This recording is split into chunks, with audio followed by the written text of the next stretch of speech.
Amém. Então vamos lá. Eu tenho aqui 3 textos para a gente compartilhar rapidamente nesses minutos. E o primeiro deles está em 2 Samuel, capítulo 23, do verso 8 ao 12. 2 Samuel 23, do 8 ao 12. Pessoas excepcionais não nascem prontas. Então vamos ver esta verdade na palavra de Deus para nossas vidas. Eu creio que Deus vai falar ao seu coração nesta manhã, vai te trazer força, esperança, vigor e te ajudar a entender, alguns momentos que passamos e que a gente possa dar glória ao nosso Deus. Amém? Diz assim: estes são os nomes dos principais guerreiros de Davi, é a elite de Davi. Os nomes que seguem aqui, queridos, são pessoas extraordinárias.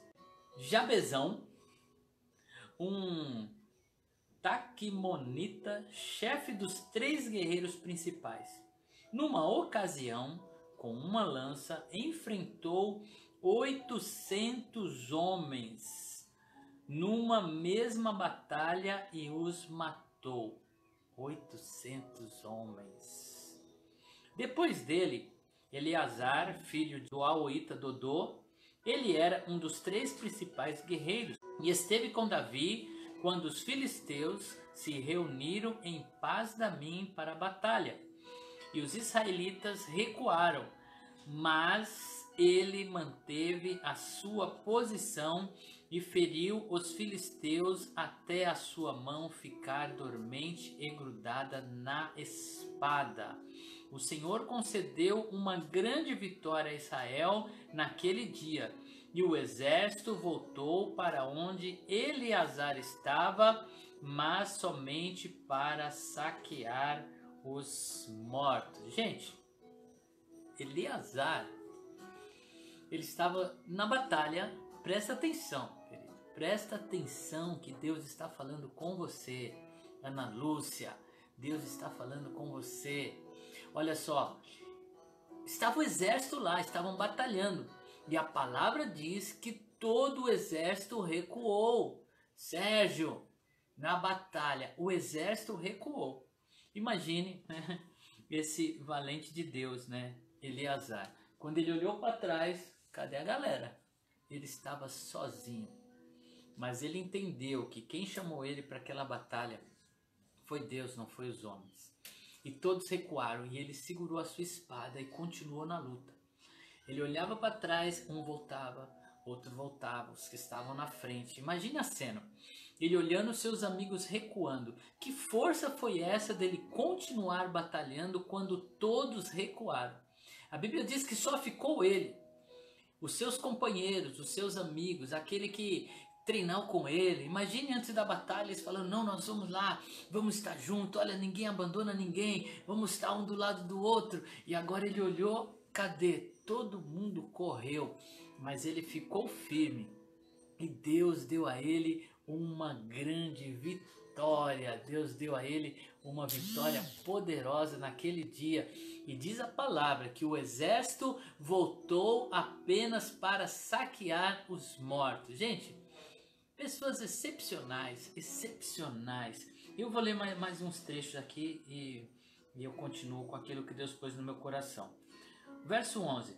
Depois dele, Samá, filho de Agé, de Arar, os filisteus reuniram-se em Lei, onde havia uma plantação de lentilha. O exército de Israel fugiu dos filisteus, mas Samá tomou posição no meio da plantação, defendeu-a e derrotou os filisteus, e o Senhor concedeu uma grande vitória. Todos recuaram de novo, mas Samá não recuou. Queridos, quando nós entendemos que a batalha é do Senhor, que é Ele que nos convocou e que nós temos um compromisso coletivo, mas temos um compromisso individual. E esse compromisso individual é com Deus. É muito bom estar junto, batalhar junto, mas quando outros recuam, nós precisamos manter a nossa posição em Deus. Pessoas excepcionais, excepcionais. E Deus concedeu vitórias. E a lista segue, queridos. A lista segue aqui até o verso 39. Eu vou pular, tá? Não dá tempo da gente explanar tudo. Eu vou pular para o verso 39, que diz assim: E o Hitita Urias, está encerrando a lista aqui. Foram ao todo 37 homens, né, descritos aqui. Homens excepcionais, pessoas excepcionais, guerreiros extraordinários. Depois você vai ler, lição de casa, terminando a live, você vai ler, né, esse texto inteiro. Você vai encontrar aqui pessoas extraordinárias. Mas como eu disse, né, pessoas extraordinárias não nascem prontas, Rony. Pessoas extraordinárias não nascem prontas. Eu conheço muitas pessoas extraordinárias. Tive o prazer, né, e tenho o prazer de viver com pessoas assim. Pessoas que inspiram, pessoas que são usadas por Deus. Entre, né, essas pessoas, muitos amigos, muitas pessoas próximas, outros que eu não conheço, apenas me inspiro, que eu olho e falo assim, gente, olha a vida dessa pessoa. Uma pessoa extraordinária, usada por Deus de formas assim maravilhosas. Fora no meio secular também, né? Não são só cristãos, tem pessoas que são assim dotadas de uma capacidade de realização, de vida, de pensamentos, né? De criação, de coragem, né? Ontem eu estava vendo aquela cena das crianças, se eu não me engano é na França, né? Que no incêndio o menino, né, o mais velho, ele pendura a irmã e ele solta, né, a irmã ali para as pessoas ali agarrarem. E aquelas pessoas que estavam, não sei quantos viram essa reportagem, né, agarrou aquela criança, depois o menino pula. Se eu não me engano ele tinha 9, né, anos e ele tem a coragem de pular ali do 3º andar, 12 metros, ele pula e as pessoas agarram. Eu chorei vendo esta cena, querido. 2 das pessoas que agarraram aquelas crianças tiveram fraturas nos seus antebraços. Inclusive assistindo a reportagem, se você reparar, tem um homem que está de camiseta branca. Depois que a criança está a salvo, ele se afasta assim na calçada, ele deita no chão, ele se agacha assim, né? Eu não sei se ele ficou ali orando ou se ele estava gemendo de dor, porque a repórter disse que eles tiveram fraturas no braço. É isso aí, 10 anos, né, o mais velho. Tiveram fraturas nos braços para agarrar aquelas crianças. Gente, são pessoas excepcionais, que Deus nos permite conhecer, nos permite viver, andar com essas pessoas. Mas como eu disse, pessoas excepcionais não nascem prontas. E aqui está a lista, né? É chamada a lista dos 30 valentes de Davi. Mas até nisso é imperfeita, porque na verdade são 37, né? E são chamados dos 30 de Davi. Inclusive no texto que a gente leu, né, que eu sei que você vai ler depois, sua tarefa de casa, você vai ver lá que eles chamam lá do pelotão, né, se eu não me engano, o pelotão dos 30, né? Que na verdade eram 37. E agora o segundo texto é 1 Samuel, capítulo 22, o verso 1 e 2. Agora é 1 Samuel 22. E a gente vai ver que pessoas excepcionais não nascem prontas. Quem eram esses homens? De onde eles vieram?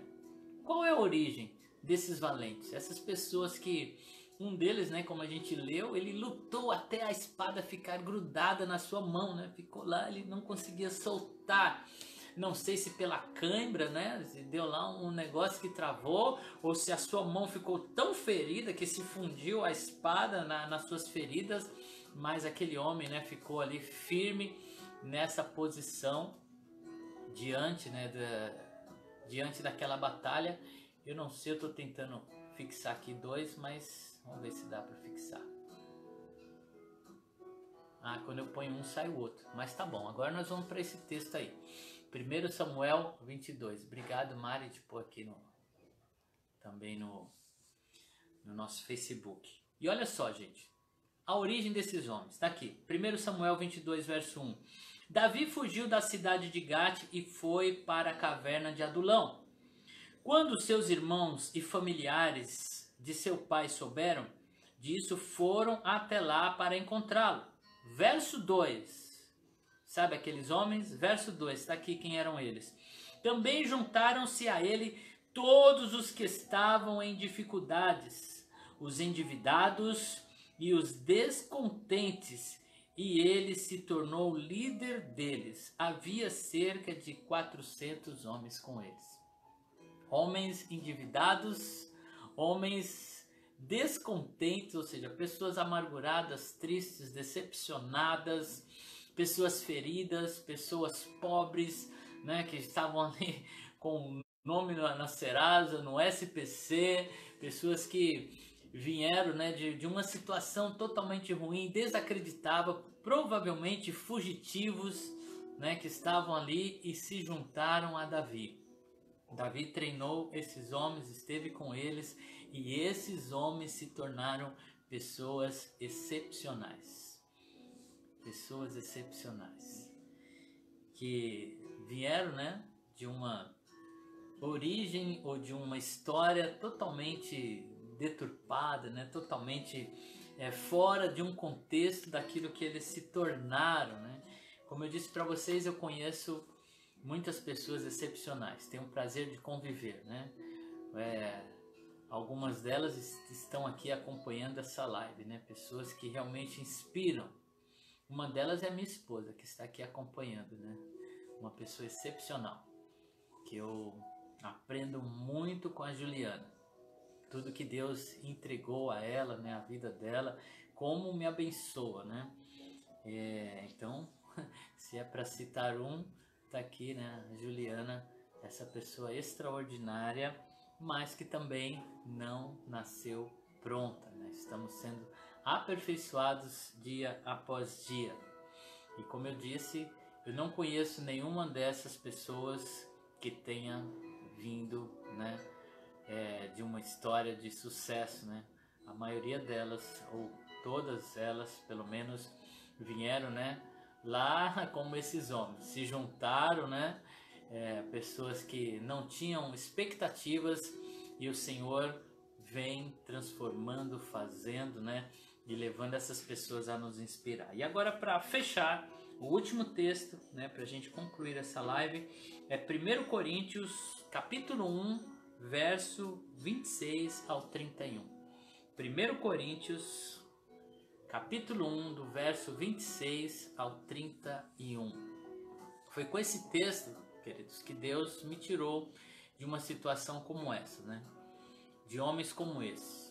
Eu estava com a minha vida dessa forma, endividado, desacreditado, numa situação tão difícil, desempregado, sem expectativa, e Deus me levou a esse texto, aonde Ele me ensinou que pessoas excepcionais não nascem pronto. Obrigado, Pati, tá aqui esse texto.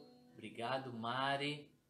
Gente, olha que assistentes excepcionais que Deus colocou aqui, ó, acompanhando aqui de perto, me ajudando com esses textos. Então vamos lá, o último texto aqui que diz respeito a você, que diz respeito a mim. Esse texto da palavra de Deus fala quem nós éramos. Nós que temos nos tornado pessoas excepcionais com Cristo. Está aqui a nossa origem. Quando alguém te perguntar, da onde você veio? Qual é a sua história? Aí você vem para esse texto, 1 Coríntios, capítulo 1, o verso 26 ao 31, e eu vou ler com vocês aqui para encerrar.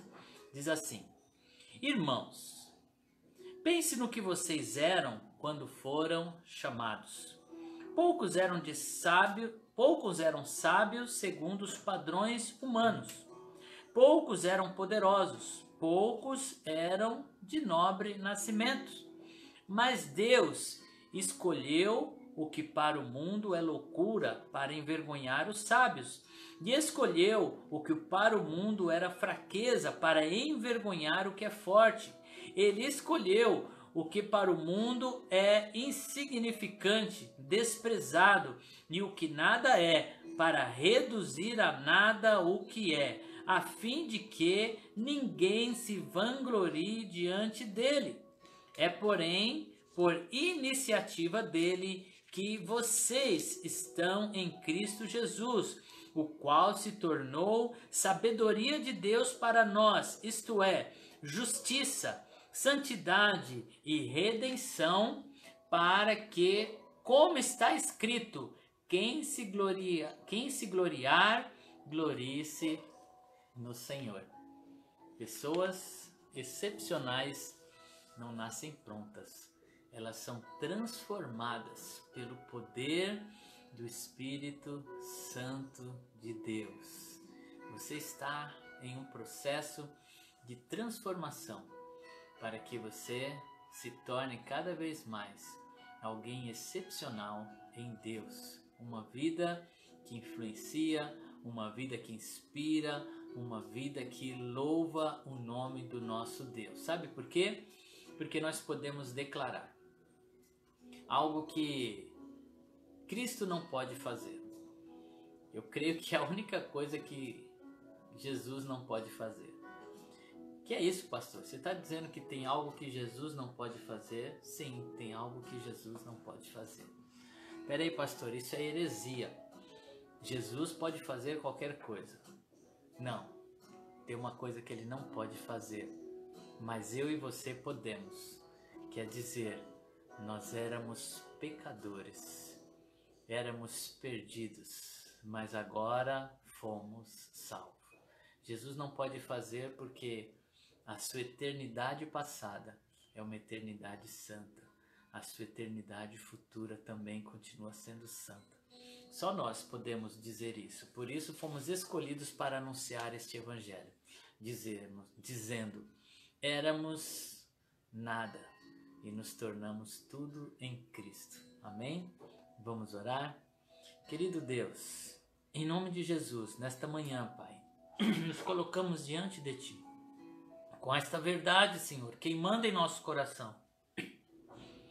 Esta Tua palavra que nos inflama esta manhã, mais uma vez, para termos esperança, Senhor, porque estamos em um processo de santificação, no qual, Senhor, o Senhor mesmo se comprometeu em concluir, porque a Sua palavra diz que aquele que começou a boa obra, Ele há de terminá-la até o dia de Cristo Jesus. Este processo, Senhor, em que passamos, nós que nada éramos, insignificantes, como diz a Tua palavra, o Senhor nos escolheu. Nós que fomos aqueles que não éramos e agora somos, não por méritos nossos, mas por Cristo Jesus. O Senhor tem feito de nós novas criaturas, filhos, pessoas que, cheias do Espírito Santo, têm transformado esta terra. Histórias que eram de derrotas, de destruição, que eram de vergonha, agora têm se tornado histórias que glorificam o Teu nome, porque em Cristo Jesus nós podemos todas as coisas. Nos tornamos mais do que vencedores. E estamos aqui, Pai, diante de Ti, nos entregando a Ti, sabendo a nossa origem e sabendo o que nos tornamos em Ti. Ó Deus, não ignoramos quem éramos, mas também não abrimos mão do que somos, do que nos tornamos em Cristo Jesus. E diante, Pai, das acusações que o inimigo quer nos afrontar, dizendo algo a respeito do nosso passado. Mas para isso nós apresentamos o nosso futuro, que é para onde caminhamos, Cristo Jesus. E quanto aos nossos erros passados, as nossas fraquezas, as nossas transgressões, nós dizemos, tudo foi cravado na cruz. Em Cristo Jesus, nos tornamos filhos, herdeiros e santos. Amém.